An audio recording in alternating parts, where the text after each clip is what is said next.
ফেসবুকে ঢুকেই রিয়ান দেখলো একটা মেয়ের আইডি মেসেজ রিকোয়েস্ট দিয়েছে। মেসেজে ক্লিক করে কথাগুলো পড়তেই হাসি ফুটে উঠল রিয়ানের মুখে। মেয়েটা লিখেছে, আপনার ছবিগুলো অসম্ভব সুন্দর, আপনার প্রত্যেকটা স্ট্যাটাসও সুন্দর, এতটাই ভালো লাগে দিনে কয়েকবার আপনার প্রোফাইলে ঢু মারি। আপনার সব কিছু আমাকে মুগ্ধ করে, আপনার ফ্রেন্ড লিস্টে রাখলে নিজেকে ধন্য মনে করব। মেসেজটা পড়ার পর খুশিতে গদগদ হয়ে গেল রিয়ান। এই প্রথম কোনো মেয়ে এভাবে প্রশংসা করেছে ওর। আনন্দে লাফালাফি করতে ইচ্ছে করছে ওর। সাথে সাথে মেয়েটার মেসেজ রিকোয়েস্ট অ্যাকসেপ্ট করে রিপ্লাই দিল। কী যে বলেন আপনি, অবিশ্বাস্য ব্যাপার। তবে রিকোয়েস্ট অ্যাকসেপ্ট করে নিলাম। মেয়েটা সাথে সাথে রিপ্লাই দিল, সত্যি বলছি, আপনি আমার কথা বিশ্বাস করুন, আপনি সত্যিই অনেক জিনিয়াস, প্রাউড অফ ইউ। রিয়ানের এবার খুশি, এবার আর দেখে কে। একটা মেয়ে লাইফে ফার্স্ট টাইম এভাবে প্রশংসা করলো, শুনেই তো আহ্লাদে আটখানা হয়ে যেতে ইচ্ছে করছে। তা আবার মেয়েটা কথা বলার ধরনটাও মনে ধরার মতো। রিয়ান লিখলো, ওকে বিশ্বাস করলাম, কিন্তু আপনি কে? আমি রিয়া। আপনার নামের সাথে আমার নামের অদ্ভুত মিল, তাই না? অদ্ভুত মিল। কই থাকো? এত তাড়াতাড়ি তুমি বলাতেই ভরকে গেলাম। তবে আপনার জন্য ঠিক আছে, আমি আপনাকে তুমি করে, আপনি আমাকে তুমি করেই বলবেন। ওহ শিট, সরি, প্রথমবার তুমি বলার জন্য। আর আমার সাধারণত এমন হয় না, কেন জানি তোমার ক্ষেত্রে এরকম হলো। প্লিজ মাইন্ড করবেন না। রিয়ান, আপনি আমাকে তুমি করে বললে আমি বেশি খুশি হব। Okay fine. কই থাকো? আমি কুমিল্লায় থাকি। আপনি? ও রিয়েলি? আমিও কুমিল্লায় থাকি। জানি। কিভাবে জানো? এতবার আপনার প্রোফাইলে ঘুরঘুর করি, আর এটুকু জানবো না? আমার তো সব মুখস্থ। আপনি কোথায় থাকেন, কি করেন, সব জানি।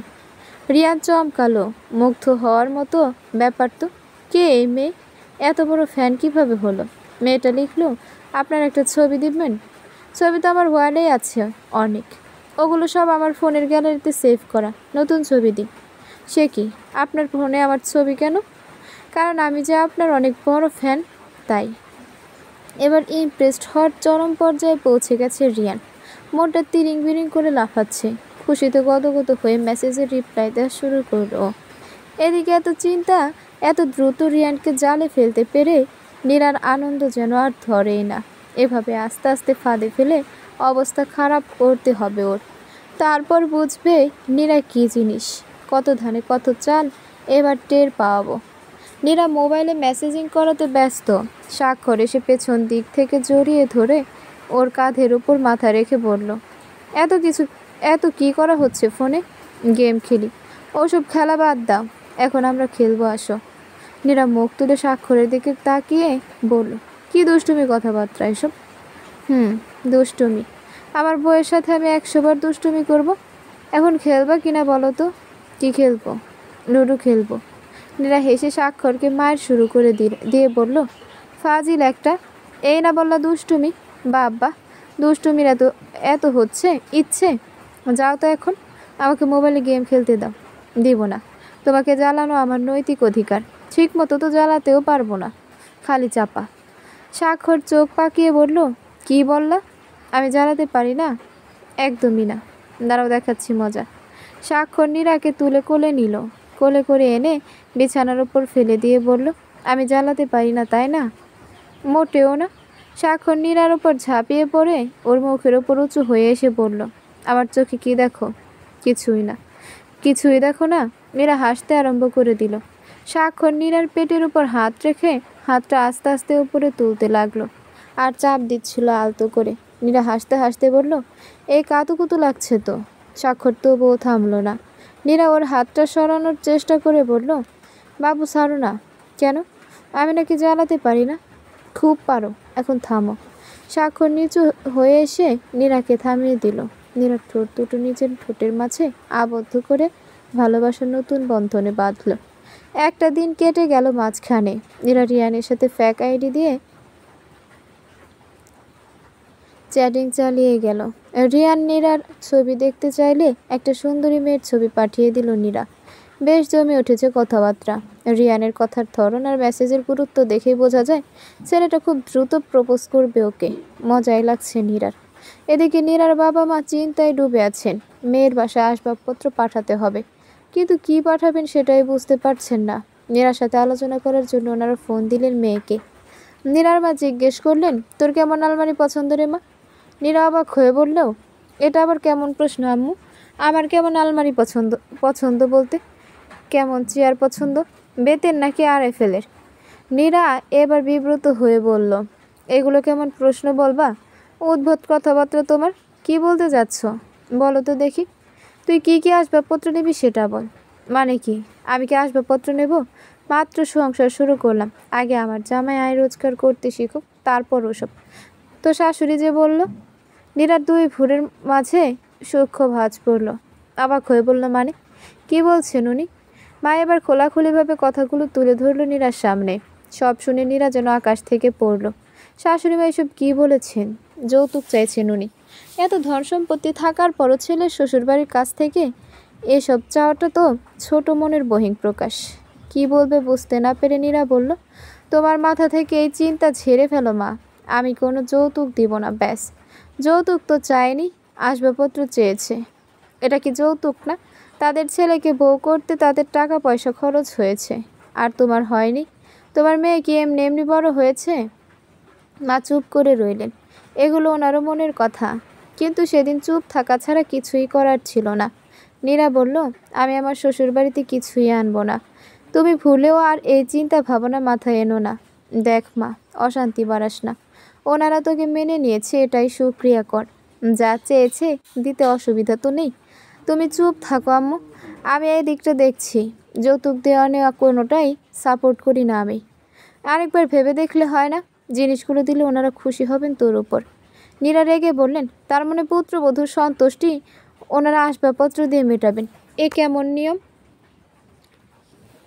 নীরার ভীষণ পেট ব্যথা করছে। পেট ব্যথা চেপে শুয়ে আছে ও। মাথা এলোমেলোভাবে চিন্তাটা ঘুরপাক খাচ্ছে। শাশুড়ি মা আসবাবপত্র চেয়েছেন, সেটা এখনও মেনে নিতে পারছে না ও। মেসেঞ্জারে টুকটাক করে মেসেজ আসছে, নিশ্চয়ই রিয়ান। নীরা ফোনটা নিয়ে দেখল, সত্যিই রিয়ান। ও মেসেজ লিখেছে, কি খবর মিস রিয়া? আজকে কোনো টেক্সট নেই যে? নীরা বলল, পেট ব্যথা করছে। অসুস্থ নাকি? পেট ব্যথা যদি অসুস্থ হয় তাহলে অসুস্থ। মেসেজটা সিন করে দিয়েই অফলাইনে চলে গেল নীরা। পেট চেপে ধরে শুয়ে রইল। স্বাক্ষর বাসায় ফিরল কিছুক্ষণ পরেই। নীরাকে এভাবে শুয়ে থাকতে দেখে হতদন্ত হয়ে ছুটে এসে পড়ল। বাবু, কি হয়েছে তোমার? পেট ব্যথার কথা শুনে চিন্তিত মুখে স্বাক্ষর বলল, মাকে বলেছ? না, বলেও বা লাভ কিসে? কি বলো এসব? পেট ব্যথা করছে, এটা মাকে জানাবা না? এ বাড়িতে মা ছাড়া আপন কে আছে তোমার? মা কি আমাকে নিজের মেয়ে মনে করে? স্বাক্ষর স্বাক্ষর রেগে গেল, কিন্তু এই অবস্থায় কোনো সিন ক্রিয়েট করলো না। নীরা শিউরে বসে ওর চুলে হাত বুলিয়ে দিয়ে বলল, কিসের ব্যথা মনে হচ্ছে তোমার? গ্যাস্ট্রিক বা অন্য কিছু? পেটের ডান দিকে প্রচণ্ড ব্যথা করছে স্বাক্ষর। ডাক্তারের কাছে নিয়ে যাব? যাবা? আমি এখন যেতে পারবো না, তুমি নড়াচড়া করো না। আমি ডাক্তার আঙ্কেলকে ফোন দিচ্ছি। নীরার মাথার কাছে বসে বসে থেকে ওর চুলে হাত বুলিয়ে দিতে লাগলো স্বাক্ষর। অসুস্থতার সময় স্বামীকে এভাবে পাশে পাওয়াটা সত্যি ভাগ্যের ব্যাপার। পেটের ভেতর অসহ্য যন্ত্রণা হচ্ছে। নীরা স্বাক্ষরের হাত শক্ত করে চেপে ধরে রইল। ডাক্তার আঙ্কেল এসে ওষুধ দিয়ে গেলেন। খাবার তুলে খাইয়ে ওষুধ খাওয়ালো স্বাক্ষর। শুধু খাওয়ার পর অনেকটা আরাম বোধ করছে নীরা। স্বাক্ষর তবু ওর পাশে বসে রইল। স্ত্রীকে ছেড়ে একটুর জন্য কোথাও নড়ল না। নীরার ফোন বেজে উঠল। এমন সময়ে নীরা ঘুমাচ্ছে বলে ফোনটা রিসিভ করলো স্বাক্ষর। শাশুড়ি মা ফোন করছে। স্বাক্ষর রিসিভ করা মাত্র ও পাশ থেকে উনি বললেন, মারে, আসবাবপত্র দিতেই তো হবে, অযথা এত সময় নিচ্ছিস কেন? স্বাক্ষর কৌতূহলী হয়ে বলল, মা, আমি স্বাক্ষর বলছি। আসবাবপত্র বলতে কাকে দিতে হবে আর কে সময় নিচ্ছে? শাশুড়ি মা বললেন, তোমার মা বলেছিলেন কিছু দিতে। মানে কি দিতে বলেছে আমার মা? ঘরের আসবাবপত্র কিছু দিলে ওনাদের জন্য ভালো হতো। মাথায় রক্ত উঠে গেল স্বাক্ষরের। রাগটা সামলে নিয়ে বলল, কিছু দিতে হবে না, আপনারা এই চিন্তাটা মাথা থেকে ছেড়ে ফেলুন, আমি এদিকটা দেখছি। ফোন রাখার পর মেজাজ বিগড়ে গেল স্বাক্ষরের। মা এত নিচে নামলো কবে? এভাবে ছেলের শ্বশুরবাড়ির কাছে কিছু চাওয়া যায় নাকি? অন্য কারো পরিবার চাইলেই স্বাক্ষরের মাথায় রক্ত উঠে যায়, সেখানে নিজের মা এভাবে? না, এটা মানা যায় না। স্বাক্ষর নীরার মুখের দিকে তাকিয়ে দেখলো ও ঘুমাচ্ছে, চোখে মুখে ব্যথার ছাপ। ওকে না ডেকে স্বাক্ষর সোজা মায়ের রুমে চলে এলো। মা জিজ্ঞেস করলেন, কী রে বাবা, কিছু বলবি? হ্যাঁ আম্মু, নীরা যে অসুস্থ এটা তুমি জানতে? ডাক্তার আসার পর দেখলাম, আগে তো তোর বউ কিছু বলেনি। তুমি তো একটাবার দেখতে যাওনি। আমার বউ অসুস্থ হয়ে পড়ে আছে, একই বাসায় পাশাপাশি রুমে থেকেও এটা জানো না? তাহলে আমার ঘর নিয়ে তোমার এত টেনশন কেন? আমার ঘর নিয়ে তোমার কোনো চিন্তা হওয়ার তো কথা না। মা অবাক হয়ে বললেন, কি বলছিস বুঝতে পারছি না বাবা। তুমি নীরার মায়ের কাছে ঘরের ফার্নিচার দাবি করেছ। মা চুপ রইলেন। ছেলের মুখের উপর এর উত্তরে কী বা বলার থাকে, তবু আমতা আমতা করে বললেন, ঘর দুটো খালি পড়ে আছে, আসবাবপত্র থাকলে সুন্দর দেখাতো। এখন নতুন বউ এসেছে, ওর তো লাগবে এটা সেটা। স্বাক্ষর বলল, আমার ঘর আলো করে আমার স্ত্রী এসেছে আম্মু, ওর চেয়ে বড় কিছু আমার দরকার নেই। আর আমাদের ঘরে আর কোনো আসবাবও দরকার নেই। আমি যখন আয় রোজগার করব তখন সব হবে। মা বললেন, তাহলে আয় রোজগার কর না, এখনও রোজগার করার মুরুদ নেই, বিয়ে তো করে নিয়ে এসেছো, বাপের ঘাড়ে চাপিয়ে দিবে কেন? যাও কাজকর্ম করে রোজগার করো, সংসার খুব কঠিন জিনিস বুঝলি, মুখে বললেই হয় না। স্বাক্ষর নিজেকে সংযত করে নিয়ে বলল, সংসার আগেও যেমন ছিল এখনও তেমনই আছে মা। একটা মেয়ে কি এমন খাবার খায় যে ওকে মানসিক চাপ দেবে? তোর বউকে আমি মানসিক চাপ দিচ্ছি? মা, আমি চাই না তোমাকে এগুলো নিয়ে কেউ কিছু ভাবুক। প্লিজ আর কখনো এমন করো না। আমার ঘর জুড়ে আলোকময় হয়ে আমার স্ত্রী থাকুক, ভালো থাকুক। আজকে বিয়ে করতে না করতেই মায়ের মুখে মুখে তর্ক করা শিখে গেছিস। তর্ক তর্ক নয় আম্মু, আমার আত্মসম্মান খুব লেগেছে তাই বলছি। আমি কখনো কি তর্ক করেছি তুমি বলো? হয়েছে, এখন তো তর্কই করছিস। মুখের সামনে থেকে যা তো, বই সেবা কর গিয়ে। এটা তো জানা কথা, বইলে মা পর হয়ে যায়। স্বাক্ষরের প্রচণ্ড খারাপ হয়ে গেল মন। বলল, এভাবে বলছো কেন আম্মু? তুমি আমার উপর রাগ করছো কেন? একটা ভালো কথা বলতে এসেছিলাম, এজন্য এত কিছু? মা কিছু বললেন না। স্বাক্ষর নিজের রুমে চলে এলো। মায়ের কথার ধরন বদলে গেছে, দিন দিন কেমন যেন হয়ে যাচ্ছে সব কিছু। বিয়েটা করার পর থেকেই মা এমন আচরণ করছে। নীরার তো দোষ, তাই না? কি যে হচ্ছে বুঝতে পারছে না ও। মনে মনে প্রতিজ্ঞা করলো, আর কখনোই মাকে কিছু বলতে যাবে না ও। বলতে গেলে তো মা উল্টা পাল্টা বোঝে, তার চেয়ে নিজেই সহ্য করে নেবে। নীরা পুরোটা সন্ধ্যা ঘুমিয়ে কাটালো। রাতে রান্নাটা করার সময় শাশুড়ি মা ভয়াবহ কেঁপে উঠলেন। মনে মনে বলতে লাগলেন, কাজ করার ভয়ে ওভাবে শুয়ে আছে। এদিকে নীরার শরীর খারাপ, সেটা নিয়ে মাথা ব্যথা নেই ওনার, বরং বারবার এটাই বলতে লাগলেন যে কাজ করার ভয়ে শুয়ে আছে। নীরা রাত্রিবেলা উঠে ফ্রেশ হয়ে নিল। স্বাক্ষর ওকে নিয়ে খাবার টেবিলে এসে সামান্তাকে ডাকলো খেতে। সবাই খেতে বসার পর দেখলো মা আসেনি। স্বাক্ষর মাকে ডেকে বলল, কি গো আম্মু, তুমি খাবে না? আসো। মা হঠাৎ খ্যামটা মেরে বললেন, ওখানে আমার জায়গা হবে? সবাই থাক। এটা সবাই এটা কেমন কথা? জায়গা হবে, এটা কোন ধরনের প্রশ্ন? নীরা মাথা নিচু করে ফেলল। সামান্তা হা করে মায়ের দিকে তাকালো। স্বাক্ষর মাথায় হাত দিয়ে চিন্তা করছে, এবার মাকে কি বলা উচিত। কিছু বললেই তো মা ভুল বুঝবেন, আর এর উত্তরে কী বা বলা যায়? বিয়েটা করে কি খুব অন্যায় হয়ে গেছে? বিয়ের পর থেকেই মা বদলে গেছে। স্বাক্ষরের বাবা বললেন, এটা কেমন কথা তোমার? জায়গা হবে বলতে কি বোঝাতে চাইছ? সব সময় একটা চেয়ার ফাঁকাই ছিল, এখনও আছে। তুমি বরং এমন চটাং জবাব দেওয়া কবে শিখেছ? আমি তো খুব খারাপ মহিলা। খারাপ মানুষরা কি ভালো মানুষদের সাথে বসতে পারে? স্বাক্ষর মাথায় হাত দিয়ে বসে রইল। মনের শান্তিটাই নষ্ট হয়ে গেল। মাকে বোঝানোর সাধ্য নেই তার। এদিকে নিরাহা হয়ে বসে আছে। শাশুড়ি মা আগে থেকে এমন ছিলেন নাকি ও আসার পর থেকে এমন হয়ে গেছে, সেটাই ভাবছে ও। শ্বশুরমশাই বললেন, এত কাহিনী বাদ দিয়ে এখন এসে আমাদের সাথে খেতে বসো, না আসলে খাবার টেবিলে উল্টে ফেলে দেব মনে থাকে যেন। ওনার জবাব শুনে মনে মনে খুশি হলো নীরা। অন্তত একজন মানুষ যদি ওকে বোঝে, তাতেও শান্তি। স্বামীর জবাবে ভয় পেয়ে টেবিলে এসে বসলেন স্বাক্ষরের মা। তবু ওনার মুখটা ভার। স্বাক্ষর আর কিছু বলল না। চুপচাপ খাওয়া শেষ করে যার যার রুমে চলে গেল সবাই। স্বাক্ষরের মা ঘুমাতে এসে স্বামীকে বললেন, কাজের ভয়ে মেয়েটা পেট ব্যথার অজুহাত দেখিয়ে শুয়ে থাকে। কি বলো? প্রথম কদিন তো বেশ ভালো কাজ করতে দেখলাম। প্রথম প্রথম সবাই ওরকম কাজ দেখায়, পরে টের পাওয়া যায় আসল চরিত্র। কিছু বলাও যায় না তোমার ছেলের কারণে, মুখে মুখে তর্ক করে। স্বাক্ষরের বাবাও ভাবলেন সত্যি হয়তো নীরা এরকম, আর স্বাক্ষরও বিয়ের পর বদলে গেছে।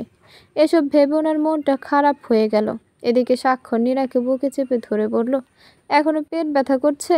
না, এখন তেমন নেই। মায়ের আচরণে কিছু মনে করো না নীরা, আস্তে আস্তে ঠিক হয়ে যাবে সব। জানি, কিন্তু উনি কি আমি আশা তেমন রেগে আছেন? বুঝোই তো সব কিছু। একা একা বিয়ে করেছি বলে এত রাগ। এখন তোমার নামে অনেক অভিযোগ আসবে। যদি ওনাদের পছন্দে বিয়ে করতাম তাহলে সেই মেয়ে খুব খারাপ হলেও ওনাদের চোখে ভালো, কারণ তারা পছন্দ করে বিয়ে দিয়েছে। আমার পছন্দ, তাই ওনারা নানান অভিযোগ তুলবেন। বাদ দাও এসব। আমি কোনো প্রতিবাদ করব না। আমি জানি একদিন সব কিছু ঠিক হয়ে যাবে। নীরা, তুমি অনেক লক্ষ্মী একটা মেয়ে। এটা তোমার বাবা মা বুঝলেই হয় গো। ওনাদের মন জয় করার জন্যই আমার সব প্রচেষ্টা থাকবে। আজকে তোমার মায়ের সাথে কথা বলেছি। উনি বললেন আমার আম্মু নাকি সব আসবাবপত্র চেয়েছে। এটা নিয়ে মায়ের সাথে কথা কাটাকাটি হয়েছে আমার। নীরা অবাক হয়ে বলল, কি বলে এসব? আমি ভেবেছিলাম তোমাকে এসব জানাবো না। তুমি কেন মায়ের সাথে তর্ক করতে গেলে? আমার আত্মসম্মানে লেগেছে নীরা, আত্মসম্মান আমারও লেগেছে। কই, আমি তো তোমাকে বলিনি কিছু। তুমি যে আমার লক্ষ্মী বউ। নীরার কপালে আলতো করে চুমু দিল স্বাক্ষর। স্বাক্ষরকে শক্ত করে ঝাপটে ধরল নীরা। এখন এই মানুষটাই ওর সবচেয়ে আপন, সবচেয়ে ভরসার। পুরো দুনিয়া ভুল বুঝুক, শুধু মানুষটা সবসময় পাশে থাকুক, এটাই প্রার্থনা। রাত বাড়ছে, একে অপরকে জড়াজড়ি করে শুয়ে আছে। স্বাক্ষরের গরম নিঃশ্বাস পড়ছে নীরার গলায়। নীরা কেঁপে কেঁপে উঠছে বারবার। স্বাক্ষরের গলায় কাছের এক গোছা চুল সরিয়ে আলতো করে চুল স্পর্শ করল। কেঁপে ওঠে নীরা স্বাক্ষরকে আরো জোরে ঝাপটে ধরল। স্বাক্ষর বলল, তোমাকে পেয়ে আমি ধন্য হয়েছি নীরা, আর আমি তোমাকে পেয়েছি পূর্ণতা। তুমি ছাড়া আমি অপূর্ণই থেকে যেতাম স্বাক্ষর। আমাকে পূর্ণ করে দিয়েছো তুমি। সত্যি? হ্যাঁ গো সত্যি। তোমাকে ছাড়াই আমি যে অপূর্ণ। স্বাক্ষর নীরার শরীরে আলতো করে স্পর্শ করতে লাগলো। প্রতি স্পর্শে সুখ খুঁজে পাচ্ছিল নীরা। ধীরে ধীরে দুটো মানুষ মিশে এক হয়ে যাচ্ছে। দুটো আত্মা মিশে একটা আত্মায় পরিণত হচ্ছে, আর দুটো শরীর মিশে এক হয়ে এক নতুন সুখের রাজ্য তৈরি হয়ে যাচ্ছে ক্রমশ। দুজন যেন এই মুহূর্তেই পৃথিবীর সবচেয়ে সুখী মানুষ। সকালে ঘুম থেকে উঠলে নীরা দেখল অনেক বেলা হয়ে গেছে। শাশুড়ি মা নিশ্চয়ই আজকেও রেগে গেছেন। কী যে করবে? রাতে দেরিতে ঘুমানোর কারণে সকালে ঘুম ভাঙতেও দেরি হয়ে গেল। কিন্তু শাশুড়ি মায়ের রাগ থেকে তো রেহাই পাওয়াটা দুরূহ। ঘুম থেকে উঠে আগে গোসল করে এলো নীরা।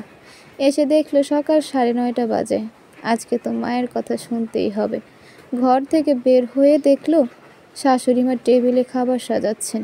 নীরা জিহ্বায় কামড় দিয়ে আস্তে আস্তে টেবিলের কাছে এসে দাঁড়ালো। বলল, আজকে আমার দেরি হয়ে গেল উঠতে। কিরাচ্ছেন মা? শাশুড়ি মা কথা বললেন না। নীরা আবারও জিজ্ঞেস করলো, মা কি আমার সাথে রেগে আছেন? আমাদেরকে আর রাগ করা মানায়? আর রাগ কার সাথে করব? তুমি উঠলে কেন? যাও শুয়ে থাকো, ঘুমাও গিয়ে। ঘুম থেকেই তো উঠলাম। ঘুম থেকে উঠতে কে বলেছে? তোমার মা মনে হয় বিয়ের পর বেলা 11টা পর্যন্ত ঘুমাতেন। সে অবস্থা তুমি পেয়েছ। নিমেষে মনটা খারাপ হয়ে গেল নীরার। মাকে নিয়ে কেউ কিছু বলে সহ্য হয় না ওর, আর শাশুড়ি বলে কিছু বলতে পারল না। মন খারাপ করে দাঁড়িয়ে রইল ঠাই। শাশুড়ি মা রান্নাঘরে যেতে যেতে বললেন, দাঁড়িয়ে থাকতে বলিনি, গিয়ে ঘুমাও যাও। নীরা রান্নাঘরের দরজায় এসে দাঁড়ালো। দেরি করে উঠেছে, একটু তো বকাঝকা শুনতেই হবে। শাশুড়ি মা আর কিছু বললেন না, বরং এগিয়ে যেতে লাগলো নীরাকে। নীরা উপায় না দেখে সোজা রুমে চলে এলো। ওর মুখের দিকে তাকিয়ে স্বাক্ষর জিজ্ঞেস করলো, কি হয়েছে? রেগে আছেন? আমার বোধহয় বাড়ি থেকে আসবাবপত্র নিয়ে ওটাই ভালো হবে। কি বলো এসব? ভুলেও এসব ভেবো না। যা তা কাজ আমাকে দিয়ে হবে না। তাহলে তোমাকে একটা চাকরি খুঁজে নিতে হবে স্বাক্ষর, নয়তো মায়ের এমন আচরণ দিন দিন বাড়তেই থাকবে। বিয়ে করলে মায়েদের আচরণ কেমন যেন হয়ে যায়। আচ্ছা নীরা, আমি কি পর হয়ে গেছি? নীরা স্বাক্ষরের মুখের দিকে তাকালো। এই মানুষটা আগেও যেমন ছিল এখনও তেমনই আছে। তাছাড়া নীরা তো কোনো রকম খারাপ আচরণ করেনি ওর সাথে, কিংবা মায়ের সাথে। যাক ওসব, এসব নিয়ে ভাবলে অযথা অশান্তি বাড়বে। নীরা স্বাক্ষরের কপালে হাত রেখে বলল, এখন ওঠো, ফ্রেশ হয়ে এসে নাস্তা করবে। কিন্তু আমি তো মায়ের সামনে যাওয়াই সাহস পাচ্ছি না, উনি ভয়ঙ্কর রেগে আছেন। স্বাক্ষর উঠে ফ্রেশ হতে গেল। বাবা ওদের দুজনকেই নাস্তা খেতে ডাকলেন। খাওয়া দাওয়ার পর বললেন, স্বাক্ষরের সাথে আমার কিছু কথা আছে, খেয়ে দিয়ে আমার রুমে এসো। একা আসবে? নীরা স্বাক্ষরের সাথে চোখাচোখি করলো। দুজনে অবাক হয়ে ভাবছে, বাবা কেন ডাকলেন ওনার ঘরে? খাওয়া দাওয়ার পরে বাবার রুমে গেল স্বাক্ষর। বাবা ঠান্ডা স্বরে বললেন, তোমার বউ নাকি কাজের সময় ঘুমায় আর বলে পেট ব্যথা করছে। এসব কি? নতুন বউ যদি এরকম করে, তোমার মা তো রাগারাগি করবে। স্বাক্ষর অবাক হয়ে বলল, আমার স্ত্রীর কোনো দোষ নেই বাবা, বরং ও প্রথম থেকেই খুব কাজ করতো। মা তখন থেকে ওকে সহ্য করতে পারে না, আর এখনও পারবে না। সেটা তুমি আর তোমার মা জানো। আমি আর কখনো তোমার মায়ের থেকে এসব শুনতে চাই না। আর একটা কথা, বিয়ে করেছে, এখন নিজের পায়ে দাঁড়ানোর চেষ্টা করো। আচ্ছা বাবা, আমার মনে থাকবে। আমি আজকে থেকেই চাকরি খুঁজব। আর তোমার বউকে বলবে মায়ের কাজে সাহায্য করার জন্য। মহিলাটা একটু রকচটা, সেটা তো জানোই। আচ্ছা ঠিক আছে, যাও এখন। রুম থেকে বেরিয়ে এলো স্বাক্ষর। মনে মনে ভাবতে লাগলো, আমার স্ত্রীর কোনো অপরাধ তো দেখলাম না, তো বৌমা এরকম করে। এসব ভেবেও একটা ছোট্ট নিঃশ্বাস ফেলল। পত্রিকা, বিডি, জবস সবখানে চোখ বুলাতে লাগলো স্বাক্ষর, যদি কোনো চাকরির সার্কুলার পাওয়া যায়। কিন্তু কিছুই চোখে পড়ল না। হতাশ হয়ে নীরার দিকে তাকালো ও। নীরা বলল, টেনশন করো না, কিছু একটা হবেই, দেখো। এতটা দুশ্চিন্তা করতে হবে না। স্বাক্ষর নীরার হাত ধরল শক্ত করে। বিপদে হোক আর সুসময়ে হোক, এখন এই একটা মানুষই সব সময় পাশে থাকবে ওর। এভাবেই সময়ে যেতে লাগলো। সামান্তা ওর ডিপ্রেশন অনেকটাই কাটিয়ে উঠেছে। আর সারাক্ষণ ফোনে কথা বলে মন ভালো রাখার চেষ্টা করে ওর, পাশাপাশি মোটিভেট করে ওকে। এবার তো রীতিমতো ঝগড়া শুরু হয়ে গেল। আয়েশ বলল, পড়াশোনা করো, মনোযোগ দে। রাত 11:30টায় পড়াশোনা শেষ করে আমাকে কল দেবে। যদি এর আগে পড়া ছেড়ে উঠো, তাহলে কথা বলবো না দুদিন। সামান্তা ওর চাপে পড়ে পড়াশোনা করে যেতে লাগলো ঠিক মতো। 11:30টায় পড়া শেষ করে আয়েশকে কল দেয় ও। এরপর ঘন্টাখানিক ফোনে কথা বলে ঘুমিয়ে যায় দুজনেই। অতীতের ভুলটাকে পেছনে ফেলে গঠনমূলক কাজে ব্যস্ত রাখা দরকার নিজেকে। এতে করে জীবন ও ভবিষ্যৎ দুটোই ভালো হবে। এদিকে নীরা এখন ভীষণ সতর্ক। বাসার সব কাজে মাকে সাহায্য করার পাশাপাশি ঘুমের ক্ষেত্রেও ভীষণ সতর্ক হয়ে গেছে। নিজের যত কষ্টই হোক না কেন, মায়ের মন জয় করতেই হবে। এবার কিছু একটা হবে, আর হাল ছাড়বে না নীরা। রাত্রিবেলা কাজ শেষ করার পর ঘুমাতে যাচ্ছে নীরা। শাশুড়ি মাকে দেখে মনে খটকা লাগলো ওর। কেমন দেখে মনে হচ্ছে উনি অসুস্থ। কৌতূহলী হয়ে নীরা শাশুড়ির কাছে এসে বলল, কোনো সমস্যা মা? উনি প্রথমে না বললেও পরে স্বীকার করলেন যে শরীর ঝিমঝিম করছে আর জ্বর জ্বর বোধ হচ্ছে। নীরা ওনার হাতটা নিয়ে পরীক্ষা করে বলল, আসলেই তো জ্বর এসে গেছে মা, আপনি বিছানায় বিশ্রাম নিন মা। উনি কিছু বললেন না। সত্যি শরীরটা খারাপ লাগছে অনেক। নীরার কথা মতো বিশ্রাম নেওয়ার জন্য নিজের রুমে গেলেন। রাত বাড়ার সাথে সাথে ওনার জ্বরও বেড়ে গেল। নীরা কয়েকবার এসে দেখে গেল শাশুড়িকে। যখন দেখলো জ্বর অনেক বেড়ে গেছে, তখন বালতিতে পানি ভরে এনে ওনার মাথায় ঢেলে দিল। এরপর ওষুধ খাইয়ে দিল। অনেক রাত পর্যন্ত শাশুড়ির বিছানার কাছে বসে মাথায় জলপট্টি দিয়ে দিতে লাগলো নীরা। শাশুড়ি পুরোপুরি জ্বরের ঘোরে চলে গেছেন। জ্বরে গা কাঁপছে ওনার। কিন্তু এতটুকু বুঝতে পারছেন যে নীরা শিওরেই বসে জলপট্টি দিয়ে যাচ্ছে। মনে মনে নীরার প্রতি সন্তুষ্ট হয়ে উঠলেন। অন্য কোনো মেয়ে হলে গিয়ে ঘুমিয়ে পড়তো। সামান্তা নিজেও তো ঘুমাচ্ছে, সেখানে এভাবে সারা রাত বসে আছে মেয়েটা। এটা সত্যি অবাক করার মতোই। নীরা শ্বশুরমশাই বললেন, অনেক রাত হয়েছে নীরা, এবার ঘুমাতে যাও তুমি। মাকে এভাবে ফেলে কি করে যাই? যাও, আমি তো আছি পাশে। নীরা তবু উঠতে চাইল না। শ্বশুরের জেদ দেখে উঠতে বাধ্য হলো। নীরা নিজের রুমে চলে গেলে উনি স্ত্রীকে বললেন, সেদিন নীরা হয়তো মিছেমিছি শুয়ে থাকেনি, হয়তো সত্যি পেট ব্যথা করছিল। তুমি মিছেমিছি মেয়েটাকে ভুল বুঝছো। নীরার শাশুড়ি মাও কোনো কথা বললেন না। আজকে আর কিছুই বলার নেই। যখন নিজের মেয়ে কোনো সেবা যত্ন করতে চায় না, তখন পরের মেয়ের এমন মায়ের মতো সেবা পেয়ে আর কী বা বলার থাকে। অদ্ভুত লাগছে।